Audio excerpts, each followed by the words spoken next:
ఐశ్వర్యం బట్టి అతిశయించకూడదు. అతిశయము అంటే గర్వం. చాలామంది మేమే జ్ఞానవంతులమని, బలవంతులమైన వారమని తమ డబ్బును ఆస్తిని చూసుకొని గర్వపడుతుంటారు. అలాంటి అతిశయం పనికిరాదు అని దేవుడు చెప్తున్నారు.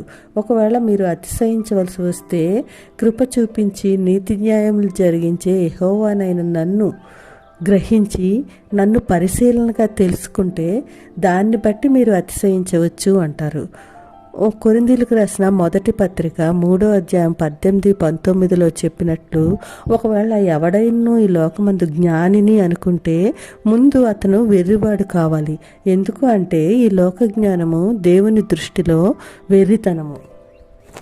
ఎంతటి జ్ఞానవంతుడైనా, ఎన్ని శాస్త్రాలు చదివి పండితుడైనా దేవుని యొక్క కృప లేకపోతే అందరూ వెర్రివారితో సమానులే.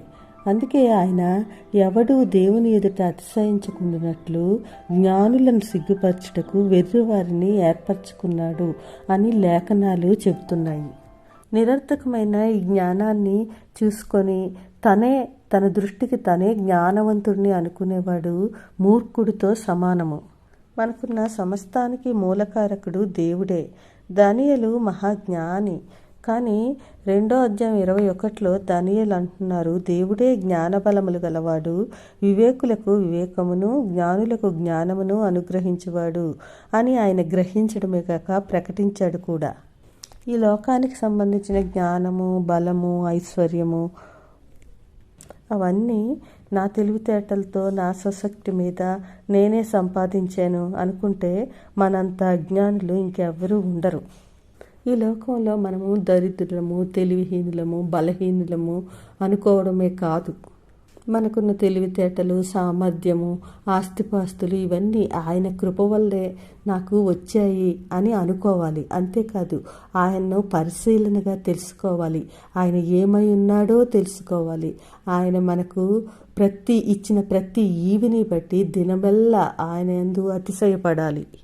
రోమాపత్రికలో పౌలు గారు 5:3 యేసుక్రీస్తు ద్వారా మనము దేవుని యందు అతిశయపడాలి అంటారు. ఎందుకంటే క్రీస్తు యుక్తకాలంలో మన కొరకు చనిపోయారు. ఆయన రక్తం మనలను ఇవ్వడం ద్వారా సమాధానము, రక్షణ కలిగింది అంటారు. ఆయన విలువలేని మట్టి కుండల్లో కూడా తన మహదైశ్వర్యం నింపి వాటిని అమూల్యమైన ఘటాలుగా మార్చగలరు. దేవుని చేతిలో ఉన్న ఎంత బలహీనుడైన వ్యక్తి అయినా ఈ లోకంలో అత్యంత బలవంతులము అని చెప్పుకునే వారిని కూడా ఓడించగలరు. ఒడిసెల రాయి ఎంత చిన్నది. దావీదు ఏమి బలవంతుడు కూడా కాదు, కానీ ఎంతో బలవంతుడైన గొల్యాతును ఆ చిన్నదైన ఒడిసెల రాయితో ఏమాత్రం బలం లేని చిన్న బాలుడు నేల కూల్చాడు కదా. ఏంటి కారణము? దావీదు దేవుని చేతిలో ఉన్నాడు.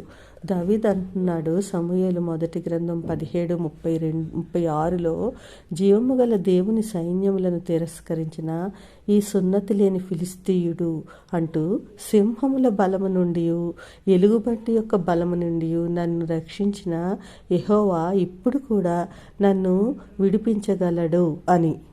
కాబట్టి మనకున్న జ్ఞానమైన, బలమైన, ఐశ్వర్యమైన ఇవన్నీ మనం అనంత జ్ఞాని అయిన ఆయన చేతిలో పెట్టినప్పుడే వాటికి విలువ. కాబట్టి మనకున్న సర్వస్వాన్ని ఆయన చేతిలో పెట్టి ఆయన జ్ఞానం ద్వారా ముందుకు సాగుదాం. అలాంటి కృప దేవుడు దయచేయునుగాక. ఆమేన్.